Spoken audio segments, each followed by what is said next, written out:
વડોદરામાં આનંદી ગામની શાળામાં પરીક્ષા દરમિયાન સામૂહિક ચોરીના મામલે શાળાના આચાર્યએ આપઘાતનો પ્રયાસ કર્યો હતો, તો જેમાં આચાર્યએ આપઘાત પૂર્વે લખેલી ચિઠ્ઠી સામે આવી છે, જેમાં વડોદરા ડીઈઓ તેમજ એજ્યુકેશન ઇન્સ્પેક્ટર પર ગંભીર આરોપ લગાવવામાં આવ્યા છે।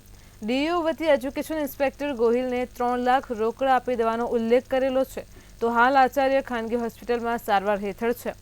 ડીઈઓ આર વ્યાસે કહ્યું, આપઘાતના પ્રયાસ પૂર્વે જ કાર્યવાહી કરી દેવાઈ હતી, જેથી પૈસા માંગવાનો સવાલ જ નથી।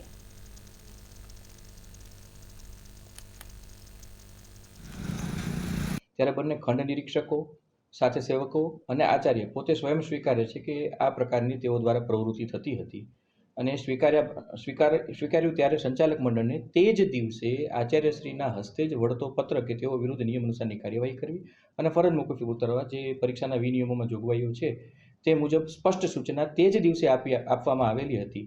એટલે કોઈ આર્થિક લાભ લઈ અને કોઈ વિષય ન કરવો એવી શક્યતાઓ પછી બાકી રહેવા વધતી જ નથી। સરકાર પક્ષે ફરજના ભાગરૂપે જે જરૂરી હતું એ કાર્યવાહી પૂર્ણ થઈ ચૂકી હતી।